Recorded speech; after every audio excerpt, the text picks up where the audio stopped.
What was the whole concept of the Frontline to Theme Park album? Well, I just felt that things are changing in Grove and a lot of the areas that I've seen. In the fact that things that used to be like frontline, like earthy kind of things, those same things now, when the area being gentrified, it's like those same things became things that people came to see, like part of the sites. It's like the Brixton riots, people, after the riots, houses was built there, people moved into the area, and it's almost become like people disregard what happened before, or maybe not even disregard, but they're excited by that, what made that area what it is. For the same reason that when they moved the mangrove off the front line, like a yuppie posse came in, bought it out, and they was just looking for excitement as well. A lot of things went down there where they tried to create their own excitement, like throwing up smoke canisters and this and that. And they actually wanted the buzz of what it was that was going on there, and it had already gone underground. And what I was trying to do with that music there is just try to put that into perspective as well.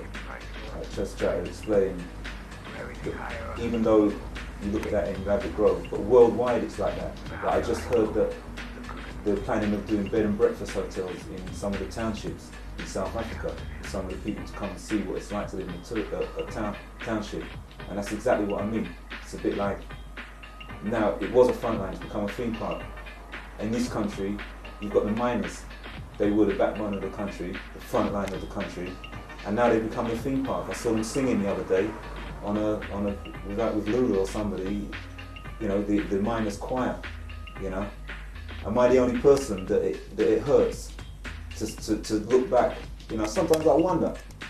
I look on the TV and I see when they beat up the miners, and I see what the miners are now in this country. It's not a black or white thing. To me, it's a rich and poor thing. What happened there? And they beat them down into submission, and now they've become part of the theme park. People got to see them. You can even go to mines where they're not mining coal. It's just a sightseeing attraction now.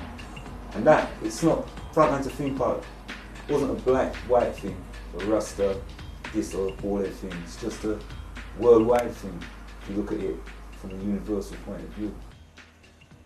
Here among the long since redundant remnants of Britain's all but vanished coal industry stands the southwest Durham village of Toft Hill and High Etherley. Although in many ways the place is an attractive and desirable village to live in by all accounts, with a picture postcard Durham Dales tourist trail facade straight out of a UK travel brochure, behind the scenes a very different image of the community can quite often be seen to emerge. After dark, the nearby Red House estate would be every bit as threatening and intimidating as any inner city housing scheme. Like Brixton, Toxteth and a whole host of other similar crime and disorder black spots nationwide, High Etherley's Red House estate has had its own cadre of socially engineered resident troublemakers who have been permitted to rule the roost in the village for the best part of 30 years. Although in many parts of the country, annual Christmas and New Year flurries of snow are looked forward to as a source of Yuletide festive fun, for some of the older people in the village in particular, the arrival of severe winter weather can often lead to a much feared ritual of threatened intimidation, as windows, cars and even people are bombarded with a barrage of snow and ice.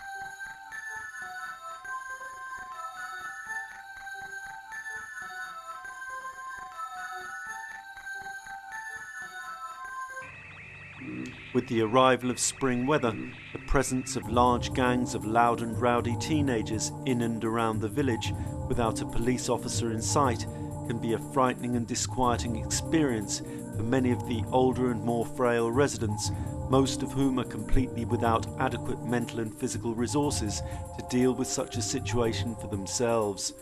and with an almost non-existent record of enforcement by Teesdale District Council in connection with antisocial behaviour, the herd instinct and dog pack mentality dominate the social framework of the village.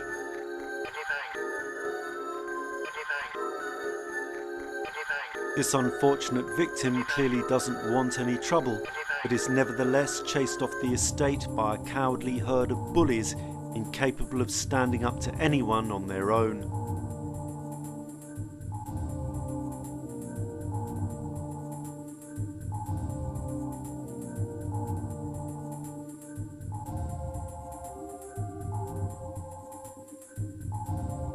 When not throwing stones at people's windows, local ringleader Carl Elliott sees it as his divine right to use the communal areas as a public convenience, even though he himself lives only a few hundred yards away.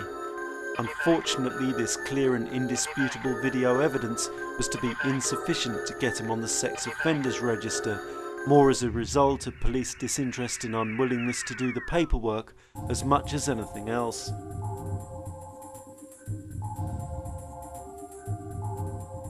Thus, in the wake of the best part of 3 decades of Blatcherite dumbing down in schools, colleges, and through the tabloid media in general, we have an entire generation of young adults with no skills or intellectual abilities to speak of, fit only to indulge in the kind of mindless stupidity you see being acted out here.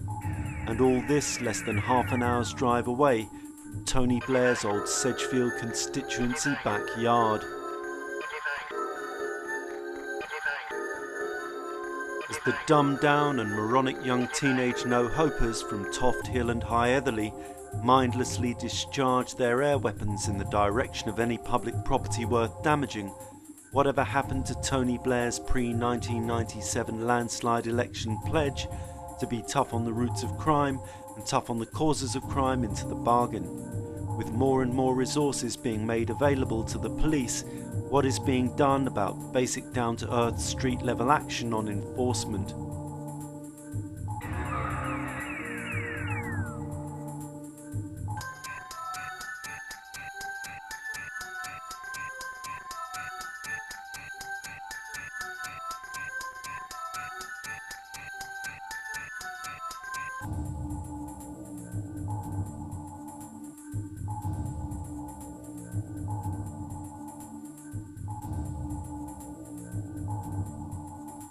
At the time of the Criminal Justice Bill's passing, it was seen as the political establishment's principal means of criminalising dissent and opposition. 13 years after its coming into force, the criminal mindset of theft, disorder, violence and intimidation was to become part of the binge-fueled, celebrity-obsessed, financially overdrawn mainstream of Blatcherite consumer fascism, a socially engineered crime and disorder tidal wave specifically intended to suppress the kind of artistic ideas and expression espoused by the radical underground of Brixton's cool town arts. It's like, I mean, take it away from the art colleges, take it away from those really stinky fat professors who are so fat and sitting at the top of their college because they came their dad was there before them. Because they came from a privileged background and and they're fine artists, and if someone goes along and has a view that is coming from a different perspective, for instance from a radical feminist perspective, from a radical black perspective, from a radical working class perspective, they're not allowed, not even radical necessarily, just from that perspective, they're not really allowed, because the means of production has only come into our hands recently, by default. And very recently it's just like a byproduct of what everyone else has had, or not everyone else, what the elite have had for a long time. It's like printing, really. When printing became more widespread, more people got to read books, and more people got to write books, and more people got their books distributed. So that made knowledge much more accessible. And I mean, I'm sure everyone's heard it before, but because of this new information technology revolution, it means more and more people are going to have access to more and more information and more different kinds of information in different kinds of media.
Another aspect of the CJB that the likes of Plan Cameron would doubtless like to have us all forget was its use in the suppression and subversion of the anti-roads, pro-forests, animal rights and environmental networks which, with the advent of the internet communication superhighway, have long since galvanised into the all-embracing anti-globalisation movement.